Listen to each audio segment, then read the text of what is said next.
안녕하세요. 부자를 꿈꾸는 개미 북꿈입니다. 이번에 알아볼 종목은 연예기획사 하면 떠오르는 대표 회사, 아이돌 명가, 아이돌 사관학교로도 불리는 SM 엔터테인먼트입니다. 이 전설의 짤 혹시 아시나요? 소녀시대 생각하며 SM에 투자한 지 3년이 돼간다는 어느 투자자의 수익률 인증샷인데 수익률이 어마어마합니다.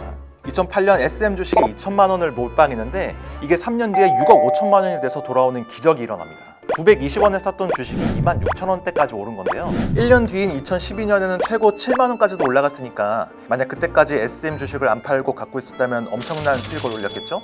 물론 이건 좀 운이 좋은 케이스라고 할 수 있습니다. 내가 좋아하는 아이돌을 응원하는 마음으로 주식을 살 수는 있지만 어쨌든 주가는 기업의 실적이나 가치에 따라서 움직이는 거니까요. 연예기획사가 겉으론 화려해 보일진 몰라도 사실은 속빈 강정인 경우가 많아서 주의해야 할 점이 더 많습니다. 그러면 우리나라 대표 연예기획사라고 할 수 있는 SM은 어떤 회사인지, 과연 투자할 만한 기업인지 아닌지 살펴보도록 하겠습니다. SM은 1995년 가수 이수만이 설립한 회사입니다. 코스닥 시장엔 2000년에 상장하죠. 1996년 H.O.T를 시작으로 SES, 신화, 보아, 동방신기, 슈퍼주니어, 소녀시대, 샤이니, FX, 엑소, 레드벨벳 등 대한민국을 대표할 수 있는 아이돌을 계속해서 배출합니다. 2000년대 이후 우리나라 대중음악계를 지배했다고 해도 과언이 아니죠. 그런데 SM이 한국 대중문화에 한 획을 그었다고 평가할 수 있는 건 단순히 인기 있는 아이돌을 많이 배출해서가 아니라 이런 아이돌을 계속 배출할 수 있는 시스템을 처음으로 갖췄다는 데 있습니다. SM 이전, 그러니까 8, 90년대만 해도 우리나라에서 연예기획사라고 하면 단순히 소속 연예인을 관리해주는 역할 정도였죠. 그런데 SM은 특정 컨셉으로 그룹을 기획한 뒤 이에 맞춰서 연습생들을 훈련에 대비시키는 방식을 본격 도입합니다. 소위 연습생 시스템인데요.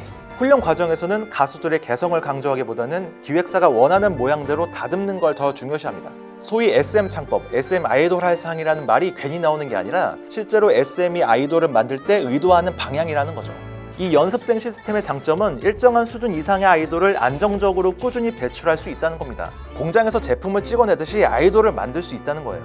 양산형 아이돌이라는 비판도 받고 있긴 한데 산업적 측면에서 봤을 때 시장성 있는 상품을 안정적으로 생산할 수 있는 시스템을 갖췄다는 것은 매우 큰 메리트입니다. 이 아이돌 생산 시스템을 통해 연예 기획을 하나의 산업으로 정착시킨 것도 SM의 공이 컸죠. SM은 지금도 국내 주요 기획사 중에서 가장 많은 수의 아티스트를 보유하고 있다는 장점이 있습니다. 또 SM은 K-팝의 선구자라는 이미지도 있습니다. 국내 기획사 중에서 해외 진출을 가장 먼저 시도한 곳이 SM인데요. 2001년 일본에 진출한 보아가 이듬해 오리콘 차트 1위에 오르며 K-팝이라는 이름을 각인시킵니다. 동방신기, 천상지인은 그룹 이름부터 중국 느낌이 물씬 납니다. 대놓고 그쪽 시장을 공략하겠다는 거였죠.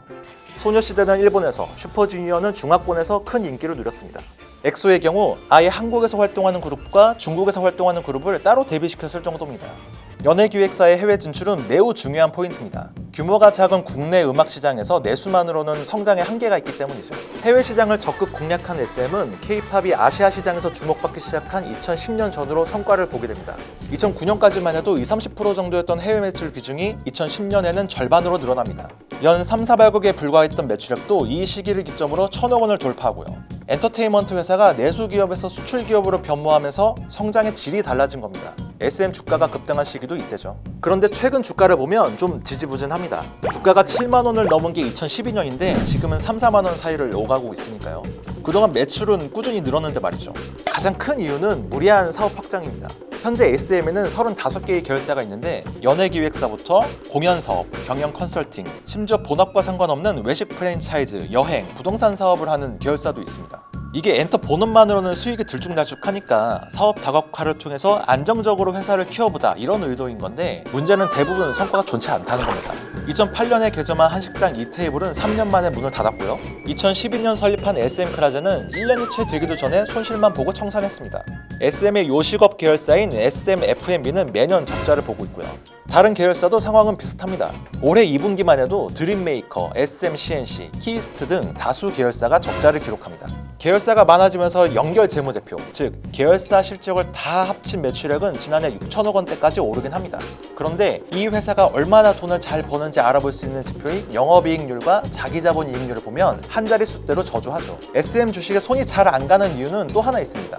라이크 기획이라는 회사 때문인데요. 여기는 이수만 개인 회사인데 SM에 프로듀싱을 해주는 대가로 매년 수백억 원씩 받아갑니다. 이게 주주들 입장에서 분통 터지는 게 뭐냐면 SM은 상장한 이후에 20년 동안 주주들한테 배당을 한 번도 안 했거든요. 근데 최대 주주인 이수만 개인 회사에는 매년 수백억씩 갖다 바치는 거예요. 화가 안 날 수가 없죠. 이런 것들이 쌓이고 쌓여서 기업 가치를 깎아먹고 있는 겁니다. SM이 뭔가 상황을 반전시키려면 주주 친화적인 정책을 펴거나 새로운 성장 가능성을 보여줘야 합니다. 관건은 최근 새로 추진하고 있는 신사업인데요. 대표적으로 온라인 콘서트가 있습니다. 코로나19로 모든 공연이 취소되는 엄청난 위기 속에서 SM은 지난 4월 세계 최초 온라인 전용 콘서트인 비욘드 라이브를 선보였습니다. 실시간 화상 소통, 증강현실, 3D 그래픽 등의 기술을 적용했죠. 매출도 뭐 나쁘진 않았습니다. 덕분에 코로나 때문에 빠진 공연 수익 구멍을 어느 정도 메꿀 수도 있었고요. 네이버, SK텔레콤 같은 대기업과도 기술 협력을 하고 있고요. 중국의 한알령 해제 기대감과 6년 만에 새로운 걸그룹 데뷔설이 나오고 있는 것도 기대를 모으고 있습니다. 최근 증권가에서 SM을 바라보는 시각도 나쁘진 않습니다. 증권사들이 제시한 목표 주가를 보면 대부분 4만 원대 이상으로 높여 잡고 있네요. 과연 아이돌 명가 SM은 과거의 명성을 되찾고 언택트 시대의 엔터업계를 주도할 수 있을까요? 참고로 북구미 기자들은 이런 의견을 내놨습니다.